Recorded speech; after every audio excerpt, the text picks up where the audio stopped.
فرزند زہرا یہ حالات برے ہیں۔ کاشانہ بصیرت ایک ایسا مکمل یوٹیوب چینل جس پر محروم بصارت کے لیے بالخصوص اور تمام افراد کے لیے بالعموم سینکڑوں کی تعداد میں اسلامی کتب دستیاب ہیں۔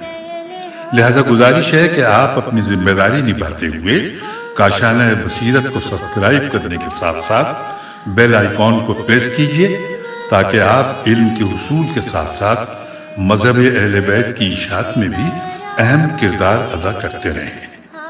کاشانہ بصیرت۔ فرزند زہرا یہ حالات برے ہیں۔ بسم اللہ الرحمن الرحیم۔ السلام علیکم سامعین، کاشانہ بصیرت کے یوٹیوب چینل پر ہم پڑھ رہے ہیں کتاب الدمۃ الثاقبہ جلد سوم، اور یہ ہے ریڈنگ کا پارٹ نمبر 13، اور یہاں پر ہم کتاب کے صفحہ نمبر 117 پر پڑھنے کا آغاز کر رہے ہیں۔ آپ کو یاد ہوگا اسی صفحے پہ ہم نے آپ سے اجازت چاہی تھی اور اس میں تقریباً ایک پیراگراف پڑھا تھا، اور اب آئیے اب ہم چلتے ہیں۔ ہیڈنگ ہے دست بند لو اور خدا کا شکر کرو۔ تفصیلات اس کی کچھ یوں ہیں کہ ایک آدمی ابو عبداللہ علیہ السلام کی غلاموں میں سے نقل کرتا ہے کہ جب امام موسیٰ بن جعفر علیہ السلام کو بصرہ لے جا رہے تھے، ہم بھی امام علیہ السلام کی خدمت میں تھے کہ جب بصرے کے نزدیک پہنچے، کشتی پر سوار ہوئے، اس کے بعد دریا کی موجیں بلند ہونے لگی، اس کے پیچھے ایک اور کشتی متحرک تھی کہ اس پر سوار نے تازہ شادی کی ہوئی تھی، اس کا شوہر اسے گھر لے جا رہا تھا۔ اسی اثنا میں شادی کی رسومات اور تالیاں بجانا، خوشی و شادمانی کے نقارے بج رہے تھے۔ امام علیہ السلام نے فرمایا کہ شور دار آوازیں کیا ہیں؟ عرض کیا کہ یہ دلہن کو لے جا رہے ہیں۔ تھوڑی دیر بعد اس کشتی سے گریہ و نالہ و شیون کی آوازیں بلند ہوئیں، تو امام علیہ السلام نے فرمایا کہ یہ فریاد کیسی ہے؟ تو عرض کیا گیا کہ دلہن کا دست بند دریا میں گر گیا ہے۔ یہ دست بند کے قیمتی ہونے کی وجہ سے نہیں، بلکہ ایک شومی شین واو میم چھوٹی کیفیت کی وجہ سے فریاد کر رہے ہیں۔ تو امام علیہ السلام نے فرمایا کشتی کو روکو۔ کشتی روکی گئی۔ امام علیہ السلام نے کشتی پر ٹیک لگا کر آہستہ سے کچھ کلام کیا، تو اس کے بعد فرمایا کہ ناخدا کو کہو کہ ایک کپڑا باندھ کر دست بند کو اٹھا لے۔ ہم یہ تماشا دیکھ رہے تھے، پانی اچانک کم ہونے لگا، ناخدا آیا اور دست بند کو اٹھا کر لایا۔ حضرت امام موسیٰ بن جعفر علیہ السلام نے فرمایا یہ دست بند دلہن کو دو اور کہو کہ وہ خدا کا شکر ادا کرے کہ اس کے بعد ہماری کشتی چلی۔ اور سامعین، اب یہاں پر ہیڈنگ ہے حدیث سے امام موسیٰ کاظم علیہ السلام۔ لکھا ہے کہ کتنا برا ہے وہ شخص کہ جو دو چہرہ اور دو زبان والا ہو، یعنی منافق ہو، سامنے اپنے برادر مومن کی تعریف کرے اور پیٹھ پیچھے غیبت کرے۔ اگر برادر مومن کو کچھ مل جائے تو اس سے حسد کرنے لگے، اور اگر مصیبت میں گرفتار ہو جائے تو اکیلا چھوڑ دے۔ حوالہ ہے کتاب تحفہ العقول۔ آئیے اب ہم اگلے صفحے پر آ گئے ہیں، یعنی کہ پیج 118 پر، اور یہاں پر ہیڈنگ ہے خاتمہ، امام علیہ السلام کی اولاد اور ان کے نام اور ظلم و ستم۔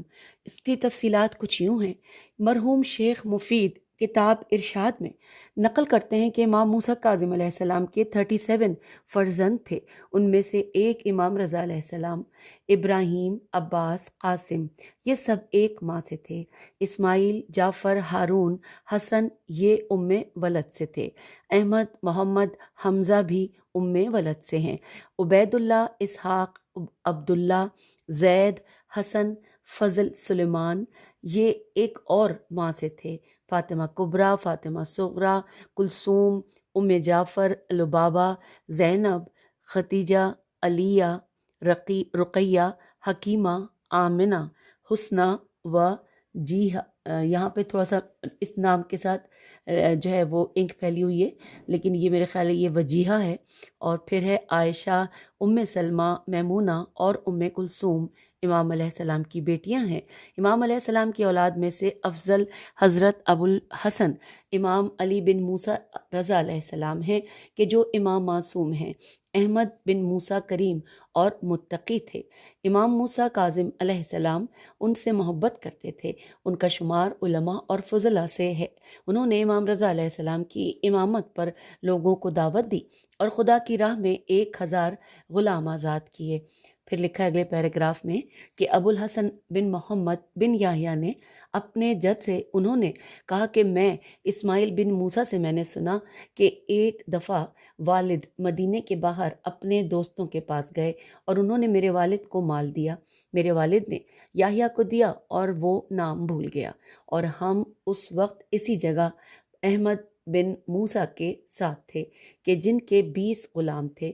اگر احمد کھڑے ہوتے تو وہ سب خادم کھڑے ہو جاتے، اگر وہ بیٹھ جاتے تو وہ بھی بیٹھ جاتے۔ اس کے علاوہ میرے باپ کی نظر اس پر تھی، وہ ان کا لحاظ و احترام کرے، ان سے غفلت برتتے تھے۔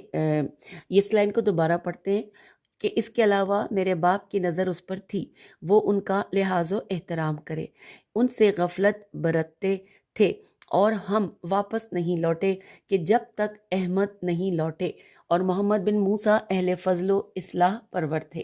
پھر اگلے پیراگراف میں ہے کہ ارشاد کتاب میں ہے کہ ابو محمد الحسن بن محمد بن یحییٰ اپنے جد سے اور وہ رقیہ بنت موسیٰ علیہ السلام سے نقل کرتے ہیں کہ حضرت رقیہ فرماتی ہیں کہ محمد بن موسیٰ مسلسل وضو و نماز میں رہتے اور رات کو نماز سے فارغ ہونے کے بعد 1 گھنٹہ استراحت کرتے، پھر جب نیند سے بیدار ہوتے تو وضو و نماز میں مشغول ہو جاتے۔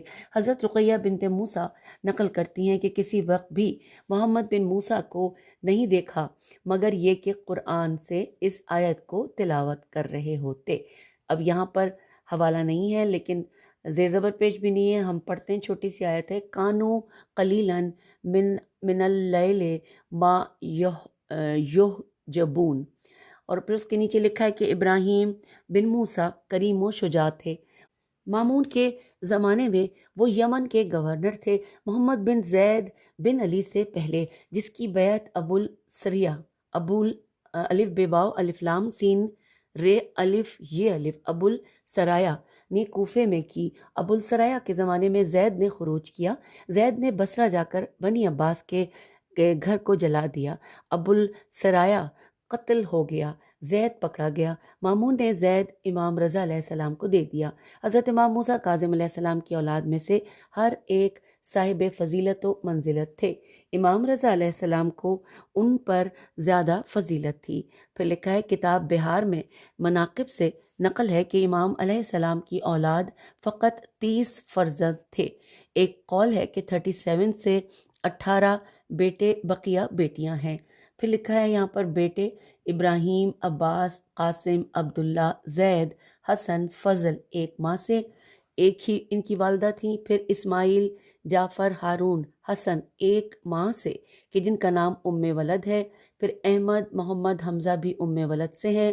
پھر لکھا ہے ابراہیم، عباس، اسماعیل، محمد، عبداللہ، عبید اللہ، حسن، جعفر، اسحاق اور حمزہ ایک ماں سے تھے۔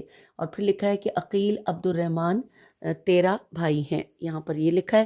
پھر اگلی ہیڈنگ آ گئی کہ بیٹیاں، پھر اس میں لکھا ہے امام علیہ السلام کی 19 بیٹیاں تھیں، ختیجہ، ام فروہ، ام البیع، الف لام بے یہ عین الف، پھر ہے علیہ عین لام یہ ہے، پھر فاطمہ کبریٰ، فاطمہ صغریٰ، نزیحہ نون زے یہ ہے، اور پھر کلثوم، پھر ہے ام کلثوم، زینب، ام القاسم، حکیمہ، رقیہ صغریٰ، ارم، رہبتہ، ام سلمہ، ام جعفر، لبابہ، اسماء، امامہ، الف سے ہے امامہ، میمونہ، مادری اولاد ہیں۔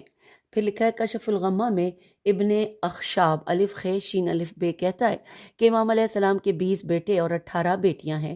اب یہاں پہ لکھا ہے ہیڈنگ بیٹوں کے نام، حضرت امام رضا علیہ السلام، زید، ابراہیم، عقیل، ہارون، حسن، حسین، عبداللہ، اسماعیل، عبید اللہ، عمر، احمد، جعفر، یحییٰ، اسحاق، الیاس، حمزہ، عبد الرحمن، قاسم، جعفر اصغر کہ جن کو عمر محمد کی جگہ جعفر اصغر کہا جاتا تھا۔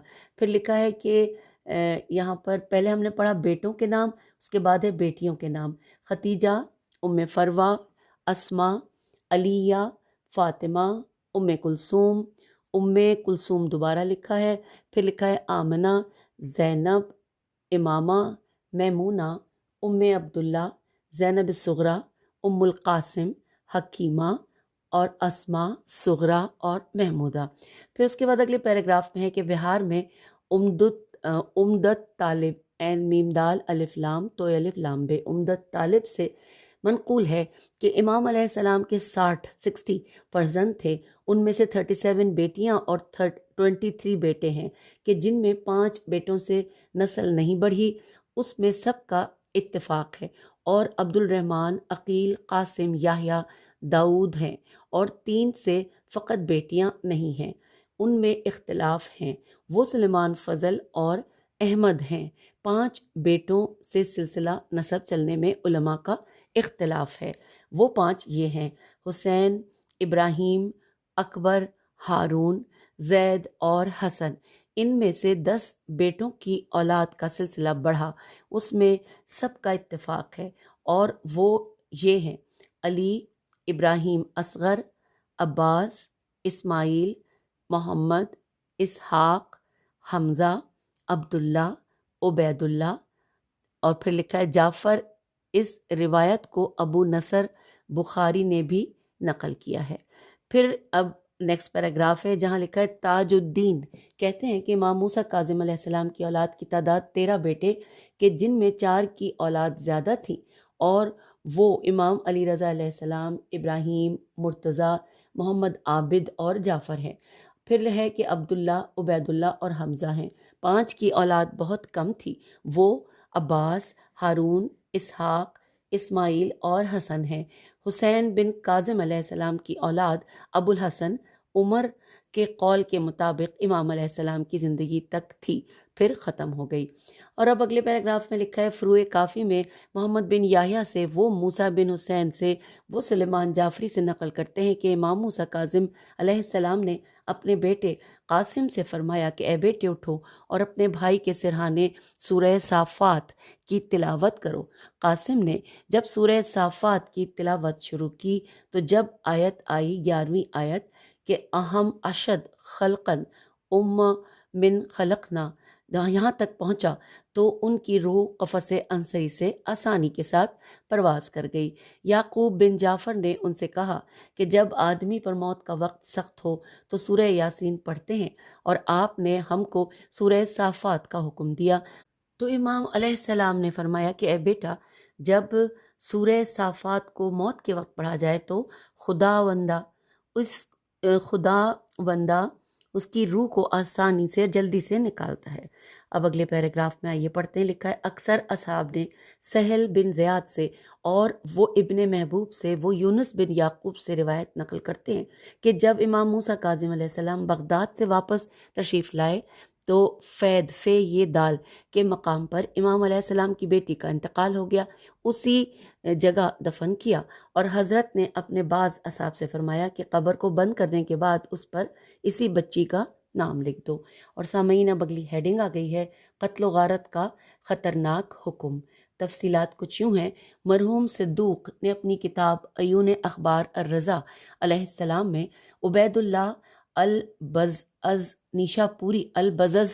نیشاپوری سے نقل کیا ہے کہ جو انتہائی بوڑھے تھے، کہتے ہیں کہ میرے اور حمید بن قحصبہ قاف ہے سواد بے ہے قحصبہ توسی کے درمیان کاروباری معاملات رہے۔ ایک دن میں ان کے گھر گیا اور اپنے آنے کا بتایا کہ میں ان سے ملنا چاہتا ہوں۔ میں نے اپنے سفر کے کپڑے بھی نہیں اتارے تھے، ماہ رمضان نماز ظہر کا وقت تھا۔ میں ان کے گھر میں داخل ہوا تو ان کے گھر میں پانی کا چشمہ بہہ رہا تھا۔ میں نے اسے سلام کیا اور بیٹھ گیا۔ وہ پانی اور ایک خالی برتن لایا اور پھر مجھے حکم دیا کہ ہاتھ دھوؤں۔ میں ہاتھ دھوئے بغیر دسترخوان بچھایا، میں نے لکھا ہونا چاہیے، یہاں پہ لکھا ہے میں نے ہاتھ دھوئے، پھر دسترخوان بچھایا اور یہ کہہ کر چلا گیا کہ میں نے اپنے ہاتھ روک لیے، اور لکھا ہے کہ یہاں پہ اب یہ آدھا مٹا ہوا ہے، حامد لکھا ہے یا محمد ہے، اس نے مجھ سے کہا کہ تم کیوں نہیں کھاتے؟ تو میں نے کہا کہ اے امیر، یہ رمضان کا مہینہ ہے اور میں نہ مریض ہوں نہ کوئی اور عذر ہے، شاید امیر کے پاس کوئی عذر ہوگا جس سے وہ افطار کر سکتے ہیں۔ اس نے کہا کہ میرے پاس بھی کوئی عذر نہیں کہ کھانا کھاؤں، میرا جسم صحیح و سالم ہے۔ پھر میری آنکھوں سے آنسو آ گئے اور وہ بھی رویا۔ پھر میں نے کھانے کے بعد کہا کہ اے امیر، تم کیوں گریا کرتے ہو؟ ہارون نے توس کیوں گریا کرتے ہو؟ تو اگلے پیراگراف میں لکھا ہے کہ ہارون نے توس میں مجھے ایک رات بلایا اور میں اس کے حضور پہنچا تو دیکھا کہ اس کے ہاتھ میں ایک چراغ اور ایک تیز تلوار ہے، ایک درباریوں میں سے اس کے پاس کھڑا ہے۔ جب اس کے روبرو کھڑا ہوا، اس نے میری طرف اپنا سر بلند کیا اور کہا کہ کس حد تک اپنے امیر ہارون کی اطاعت پر آمادہ ہو، تیار ہو؟ میں نے کہا اپنی جان و مال کی حد تک۔ تو اس نے اپنا سر نیچے کیا اور پھر مجھے جانے کی اجازت دی۔ گھر واپس آیا، تھوڑی دیر بعد پھر ہارون کا مامور آیا اور کہا ہارون بلا رہا ہے۔ ہارون کے پاس گیا تو خود سے کہا انا للہ و انا الیہ راجعون۔ تو مجھے یہاں لکھا ہے کہ مجھے ڈر ہے کہ مجھے قتل نہ کر دے۔ مجھے جب دیکھا تو کہا کہ کس حد تک میری اطاعت کر سکتے ہو؟ میں نے کہا اپنی جان مال و ناموس کی حد تک۔ ہارون مسکرایا اور مجھے واپس جانے کی اجازت دے دی۔ گھر واپس لوٹا، پھر کچھ دیر بعد تیسری دفعہ بلایا۔ میں ہارون کے پاس گیا، اس کو خشم و غصے میں دیکھا، میری طرف دیکھ کر کہا کس حد تک اپنے امیر ہارون کی اطاعت پر تیار ہو؟ میں نے کہا کہ جان مال ناموس اور اپنے دین کی حد تک۔ ہارون مسکرا دیا اور مجھے تلوار دی اور کہا کہ یہ لو تلوار، اس خادم کے ساتھ جاؤ، جو حکم دے اسے انجام دو۔ خادم کے ہمراہ ہارون کے محل سے باہر نکلا، ایک گھر کے دروازے پر پہنچے جو بند تھا۔ خادم نے دروازہ کھولا، مجھے ایک کمرے میں لے گیا۔ جب میں کمرے میں داخل ہوا تو ایک دم 20 پیرو جوان کو دیکھا کہ جو زنجیروں میں جکڑے تھے۔ خادم نے مجھ سے کہا کہ امیر کا حکم ہے کہ ان کو قتل کرو۔ میں نے سب سادات علوی کو قتل کر دیا۔ خادم ہر ایک کے سر کو اٹھا کر ایک کنویں میں پھینکتا رہا اور پھر دوسرے کمرے کو کھولا، اس میں بھی 20 سادات اور امامزادے دیکھے۔ تو خادم نے حکم دیا اور پھر میں نے ایک ایک کے سر کو تن سے جدا کیا۔ اس نے کنویں میں سروں کو پھینکا اور پھر ایک اور کمرے کا دروازہ کھولا، وہاں بھی 20 زندانی و قیدی تھے، ان سب کو قتل کیا۔ جب آخری آدمی کہ جو بوڑھا تھا باقی بچا، مجھ سے کہا کہ تم پر ہلاکت ہو، قیامت کے دن ہمارے جد رسول خدا صلی اللہ علیہ وآلہ وسلم کو کیا جواب دو گے؟ اگر انہوں نے پوچھا کہ 60 آدمی کہ جو میری اولاد سے تھے اور امام علی علیہ السلام و فاطمہ سلام اللہ علیہ کی اولاد سے تھے، ان کو کیوں ناحق قتل کیا اور ان کا خون بہایا؟ تو اس وقت مجھ پر خوف اور لرزہ طاری ہو گیا۔ خادم غصے سے مجھے ڈانٹنے لگا، مجبوراً اس بوڑھے کو بھی قتل کر دیا۔ خادم نے ان کے سروں کو کنویں میں پھینک دیا۔ جب میں نے یہ سب کچھ کر دیا اور 60 سادات اولاد رسول کو قتل کر دیا، پس مجھے روزہ و نماز کیا فائدہ دیں گے؟ اور مجھے کوئی شک نہیں کہ میں جہنمی و دوزخی ہوں۔ اور یہاں پر یہ مکمل ہو گیا۔ اب ہم یہ 9واں باب مکمل ہوا، اور سامعین ہم نے امام موسیٰ کاظم علیہ السلام کے حوالے سے اس کتاب میں جو کچھ تھا وہ پڑھ لیا، اور اب ہم 10واں باب پڑھنے جا رہے ہیں، جہاں پر ہیڈنگ ہے امام علی رضا علیہ السلام کے حالات زندگی۔ اور اب یہاں پر پہلی فصل ہے کہ اس کی ہیڈنگ بتاتے ہیں آپ کو۔ لکھا ہے ہیڈنگ میں کہ مادر گرامی، ولادت، القاب و کنیت اور انگوٹھی کا نقش۔ آئیے اس کی تفصیلات جانتے ہیں۔ لکھا ہے مرحوم صدوق عیون الاخبار میں حاکم ابی علی الحسین بن احمد بہیقی سن 3520 ہجری کہتا ہے کہ ہم کو محمد بن یحییٰ سولی نے بتایا، سواد واو لام چوٹیے، سولی نے بتایا کہ امام رضا علیہ السلام، جن کا نام امام علی بن موسیٰ بن جعفر بن محمد بن امام علی بن الحسین بن امام علی بن ابی طالب علیہ السلام ہے، ان کی مادر گرامی ام ولد جن کا نام تکتم تے کاف تے میم تھا، کہ امام موسیٰ کاظم علیہ السلام ان کے مالک ہوئے۔ پھر لکھا ہے کتاب عیون میں، سولی کہتا ہے کہ مجھ سے اون بن محمد کندی نے کہا کہ میں نے ابو الحسن علی بن میسم سے سنا کہ وہ کہتا ہے کہ میں نے کسی ایک کو بھی نہیں دیکھا کہ جس طرح میں ائمہ علیہ السلام کے امور اور اخبار و نکاح کو پہچانتا ہوں، کہ امام موسیٰ کاظم علیہ السلام کی والدہ حمیدہ خاتون نے، جو کہ اشراف و بزرگان عجم میں سے تھیں، ایک کنیز خریدی اور اس کا نام تکتم رکھا، اور وہ کنیز سعادت مند، عقل و دین، شرم و حیا میں بہترین زنان تھیں۔ پھر لکھا ہے کہ اور اپنی خاتون جناب حمیدہ کی بڑی تعظیم کرتی تھیں، اور جس دن سے اسے خریدا کبھی بھی ان کے پاس ان کی تعظیم و جلال کی وجہ سے نہ بیٹھی۔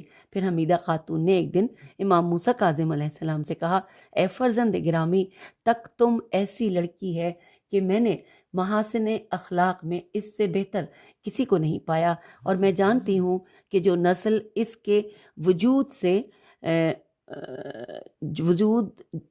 کے وجود میں آئے گی وہ پاک و پاکیزہ ہوگی۔ وہ آپ کو بخش دیتی ہوں اور آپ سے التماس کرتی ہوں کہ اس کی حرمت کا خیال رکھنا۔ جب امام رضا علیہ السلام اس سے پیدا ہوئے تو اسے طاہرہ کا نام دیا گیا، اور امام رضا علیہ السلام زیادہ دودھ پیتے تھے۔ ایک دن طاہرہ نے کہا کہ ایک دودھ پلانے والی میری مددگار مہیا کی جائے۔ کہا گیا کہ تمہارا دودھ کم ہے۔ کہنے لگی کہ میں جھوٹ نہیں بول سکتی، خدا کی قسم دودھ تو میرا کم نہیں، لیکن وہ نوافل اور جو اذکار میں پہلے سے انجام دیتی تھی اور جن نوافل کی عبادت کرتی ہوں، دودھ پلانے سے کم ہو گئے ہیں۔ اس وجہ سے میں معاون چاہتی ہوں تاکہ اپنے اولاد ترک نہ کروں، تاکہ اپنے اولاد الف و لام الف اور شاید دال ہی ہے کیونکہ مٹا انک پھیلی ہوئی ہے، اولاد ترک نہ کروں۔ لکھا ہے پھر کہ حاکم ابو علی نے کہا ہے کہ سولی کہتا ہے کہ اسی دلیل سے ان کا نام تکتم تھا۔ شاعر نے امام رضا علیہ السلام کی اس شعر میں مدح کی ہے۔ اب یہاں پر جو شعر ہے وہ ظاہر فارسی میں ہے، عربی میں ہے۔ اس کے نیچے لکھا ہے، پڑھتے ہیں، کیا پتہ اس کا ترجمہ ہو، کہ آگاہ ہو جاؤ کہ لوگوں میں سے بہترین نفس و ولادت و قبیلے اور اجداد کے اعتبار سے امام رضا علیہ السلام معظم و محترم ہیں۔ ہمارے پاس ان کی بدولت علم و حلم آیا کہ 8ویں امام علیہ السلام ہیں، تک تم اپنی ماں کے وجود سے حجت اللہ ہیں۔ یہاں پر یہ شعر کا ترجمہ تھا، ہم نے پڑھ لیا۔ لکھا ہے اس شعر میں ایک قوم نے ابو ابراہیم بن عباس کے چچا کی طرف نسبت دی ہے۔ پھر لکھا ہے مجھے کوئی روایت اس پر نہ ملی ہے، نہ میں نے سنی ہے اور نہ میں نے اس کی تحقیق کی ہے، اور نہ اسے جھوٹ کہتا ہوں، بلکہ اس میں کوئی شک نہیں کہ ابو ابراہیم بن ابو العباس کے چچا کے اشعار یہ ہیں۔ سامعین، یہاں پہ اشعار اسی طرح عربی میں ہیں، زیر زبر پیش بالکل نہیں ہے، اور ہم اس کے آگے کیا لکھا ہے وہ پڑھتے ہیں۔ لکھا ہے سولی کہتا ہے کہ میں نے یہ اشعار ابو علی کے خط میں ان کے رجسٹر پر دیکھے اور پائے ہیں کہ جن میں وہ کہتا ہے کہ یہ میرے بھائی علی نے اپنے چچا یعنی امام رضا علیہ السلام پر لکھے ہیں، کہ جس میں قسیمہ فل عدد قاف سین یہ میم ہے، اور فل عدد فے چھوٹی ہے، الف لام عین دال سے مامون ہیں۔ دوبارہ پڑھتے ہیں اس کو، کہ میرے بھائی علی نے اپنے چچا یعنی امام علی رضا علیہ السلام پر لکھے ہیں، کہ جس میں قسیمہ فل عدد سے مامون ہے، کہ جو عبد المطلب کے اعتبار سے 8ویں امام رضا علیہ السلام اور ان کی ماں تکتم جو عربوں کی عورتوں کے ناموں میں سے ہیں۔ اکثر اشعار عرب میں ان کا تذکرہ آیا ہے، کہ جیسے یہ شعر۔ اب اس شعر کے نیچے دیکھتے ہیں کیا لکھا ہے، کہ سولی کہتا ہے کہ ابراہیم بن العباس سولی میرے باپ کے چچا نے امام رضا علیہ السلام کی مدح میں بہت اشعار کہے ہیں، ان میں یہ کہ جن کا اظہار کرنے پر مجبور ہوا، اور ہر ایک نے ان کی اتباع کی اور اشعار کہے۔ صدوق فرماتے ہیں کہ ایک قوم کی روایت ہے کہ امام رضا علیہ السلام کی ماں کا نام نوبیہ ہے، ایک نام عروی ایک نجمہ، ایک سمانہ کنیت ام البنین ہے۔ اور پھر لکھا ہے کتاب بہار میں مناقب سے منقول ہے کہ امام علیہ السلام کی مادر گرامی ام ولد ہیں کہ جنہیں نوبیہ اور خیزران مربیہ کہا جاتا ہے، اور نجمہ صغرا اور ام البنین ہے۔ جب امام رضا علیہ السلام پیدا ہوئے تو ان کا نام طاہرہ رکھ دیا گیا۔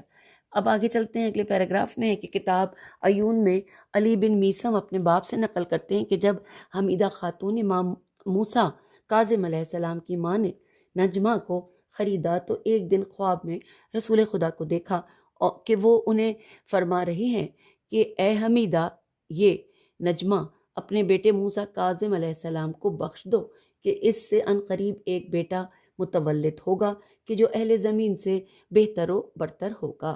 تو میں نے یہ امام موسیٰ کاظم علیہ السلام کو بخش دی۔ اس سے امام رضا علیہ السلام متولد ہوئے تو ان کا نام طاہرہ رکھا گیا۔ ان کے اور نام نجمہ، اردی، سکن سین کاف نون، سمان اور تکتم ہے۔ تکتم ان کا آخری نام ہے۔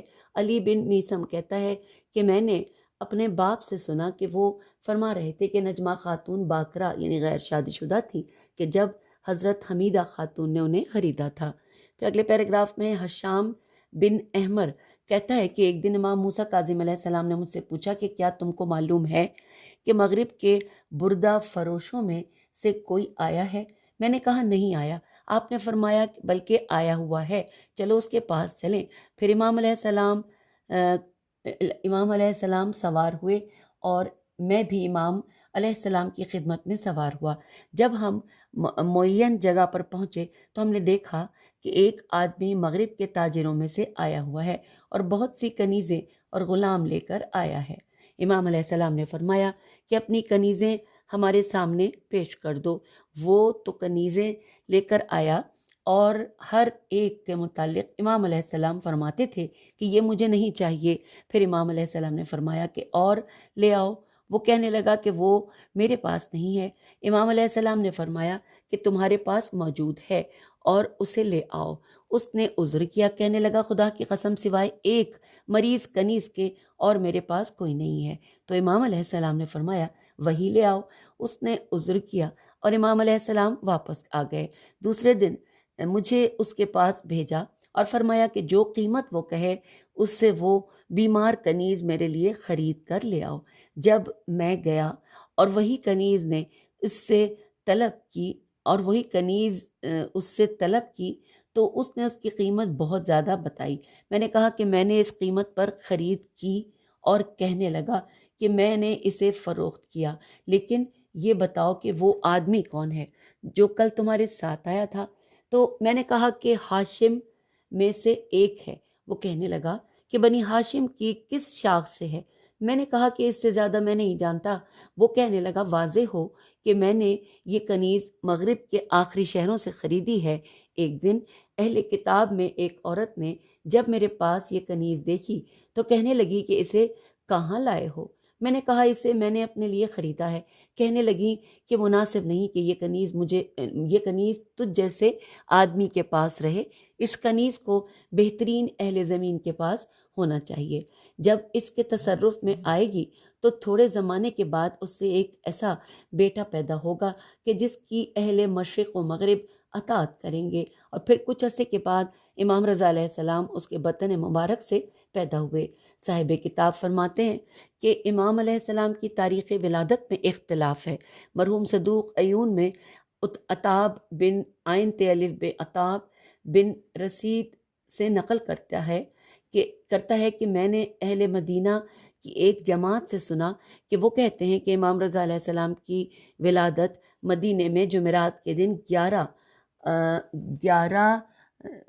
ذیقعد سن 153 ہجری کو ہوئی، امام صادق علیہ السلام کے وقت شہادت سے ٹھیک 5 سال کے پہلے۔ اور آئیے اب آگے چلتے ہیں۔ پھر نیکسٹ پیراگراف میں لکھا ہے کہ ایک قول ہے کہ 151 ہجری کو ولادت ہوئی۔ شیخ مفید نے 148 ہجری کہا ہے۔ اصول کافی میں بھی ہے کہ 148 ہجری میں امام علیہ السلام کی ولادت ہوئی۔ کشف الغمہ میں جنابزی جیم نون الف بے زال چھوٹی ہے کہتا ہے کہ 153 ہجری ہے۔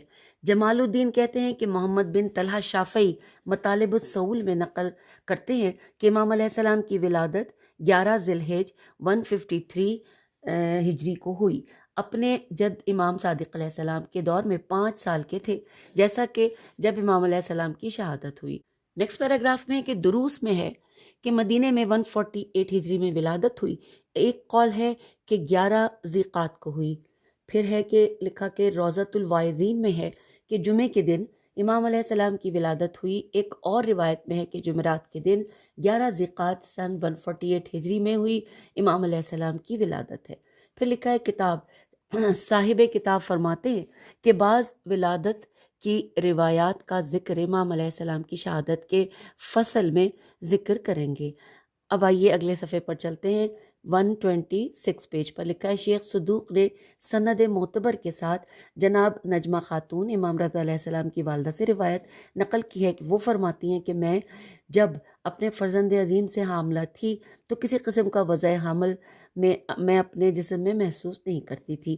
جب میں عالم خواب میں ہوتی تو آواز تسبیح و تحلیل و تجدید پروردگار میں اپنے شکم سے میں سنتی اور خائف و ترساں ہو جاتی، اور جب بیدار ہوتی تو وہ پھر آواز سنائی نہ دیتی، اور جب وہ فرزند میرے بطن سے پیدا ہوا تو اس نے اپنے ہاتھ زمین پر ٹیک دیے اور اپنا سر مطہر آسمان کی طرف بلند کیا اور اپنے لبہائے مبارک کو حرکت دی اور کہا کہ جسے میں نہ سمجھ سکی اسی وقت میرے پاس امام موسیٰ کاظم علیہ السلام تشریف لائے اور فرمایا گوارا ہو تیرے لیے اے نجمہ تیرے پروردگار کی کرامت۔ پھر میں نے اس فرزند سعادت مند کو سفید کپڑے میں لپیٹ کر امام علیہ السلام کو دیا۔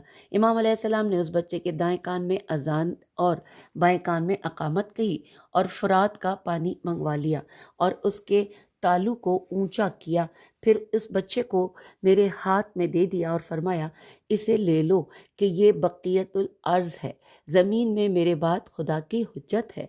آئیے اگلے پیراگراف میں پڑھتے لکھا ہے مرحوم صدوق نے سند معتبر کے ساتھ محمد بن زیاد ازدی سے اکمال میں روایت کی ہے۔ وہ کہتا ہے کہ میں نے امام موسیٰ کاظم علیہ السلام سے سنا کہ جس دن امام رضا علیہ السلام پیدا ہوئے تھے آپ فرما رہے تھے کہ میرا یہ بیٹا ختنہ شدہ اور پاک و پاکیزہ ہے اور تمام ائمہ کی طرح پیدا ہوتے ہیں، لیکن ہم ختنہ کی جگہ پر سنت کی اتباع کرتے ہوئے اس طرح پھیر لیتے ہیں۔ پھر لکھا ہے کہ مرحوم کلینی کتاب اصول کافی میں حسین بن محمد سے، وہ بعض اصحاب سے، اور وہ ابن ابی عمیر سے، وہ حریر سے، وہ زرارہ سے، اور وہ ابو جعفر سے کہ امام علیہ السلام نے فرمایا کہ امام علیہ السلام کی بہت سی نشانیاں ہیں، اور یہاں پر کل 11 نشانیاں دی گئی ہیں۔ پہلی ہے پاک و پاکیزہ پیدا ہوتا ہے، 2 ختنہ شدہ، 3 جب زمین پر آتا ہے تو اس کی خوشبو زمین کو معطر کر دیتی ہے، 4 بلند آواز سے کلمہ شہادتین زبان پر جاری فرماتا ہے، 5 اس کی آنکھیں سو جاتی ہیں لیکن دل کو نیند نہیں آتی ہے، 6 تھوکتا نہیں ہے، 7 ناک سے غلاظت نہیں نکالتا، 8 جس طرح وہ آگے دیکھتا ہے پیچھے بھی اسی طرح دیکھتا ہے، 9 اس کا پسینہ کستوری کی طرح خوشبودار اور زمین ان کے پاخانے کو نگل جاتی ہے۔ 10ویں نمبر پہ ہے کہ جب رسول اللہ صلی اللہ علیہ وآلہ وسلم کی زرہ پہنتا ہے تو پوری ہوتی ہے، لیکن جب اس کا غیر لوگوں میں سے پہنے تو یا تو چھوٹی ہوگی یا ایک بالشت بڑی ہوگی۔ 11ویں نمبر پہ ہے کہ گزشتہ اور آئندہ کے حوادث کو بیان فرماتا ہے۔ پھر لکھا ہے کہ مرحوم صدوق کتاب عیون میں فرماتے ہیں کہ فضل بن عمر کہتا ہے کہ جب میں امام موسیٰ کاظم علیہ السلام کے پاس گیا تو انہوں نے اپنی گود میں امام رضا علیہ السلام اپنے بیٹے کو بٹھایا ہوا تھا اور بوسہ لے رہے تھے اور انہیں اپنی زبان چسا رہے تھے، اپنے سینے سے لگا کر فرمایا کہ میرے ماں باپ فدا ہوں، اور اس پہ لکھا ہے کہ کس طرح اچھی خوشبو تم سے آ رہی ہے اور پاکیزہ پیدا ہوئے ہو، اور اپنے فضل و کرم کو بیان کیا۔ تو میں نے امام علیہ السلام سے عرض کیا کہ میں آپ پر فدا ہو جاؤں، میرے دل میں اس بچے کی موت نے گھر کر لیا ہے جو کسی ایک کے لیے نہیں کی سوائے آپ کے، تو مجھ سے فرمایا کہ اے مفضل، وہ مجھ سے وہی منزلت رکھتا ہے جو میرے باپ کی ہے۔ پھر لکھا ہے کہ راوی کہتا ہے کہ میں نے سوال کیا کہ یہ آپ کے بعد صاحب الامر یعنی امام ہیں؟ تو امام علیہ السلام نے فرمایا کہ ہاں، من اطاعت رشد من اساء کفر، کہ جس کی اطاعت ہدایت اور جس کی نافرمانی کفر ہے۔ سلیمان بن جعفر مروزی کہتا ہے کہ موسیٰ بن جعفر نے اپنے بیٹے کا نام علی رکھا امام علی بن ابی طالب علیہ السلام کے نام پر، اور فرمایا کہ میرے بیٹے رضا کو بلاؤ۔ میں نے امام رضا علیہ السلام کو بلایا تو مجھے فرمایا کہ یہ میرا بیٹا رضا ہے۔ جب انہیں بلاتے تو یا ابو الحسن کے نام سے مخاطب کرتے تھے۔ سامعین، یہاں پر اب ہم آپ سے اجازت چاہتے ہیں۔ کتاب کے صفحہ نمبر 127 پہ آدھا پڑھ لیا، آدھا انشاءاللہ اگلی نشست میں جانیں گے، اگلی ہیڈنگ کے ساتھ۔ ہیڈنگ ہے امام رضا علیہ السلام کو رضا کیوں کہتے ہیں، یہ ہم جانیں گے اگلی نشست میں۔ خدا حافظ، فی امان اللہ۔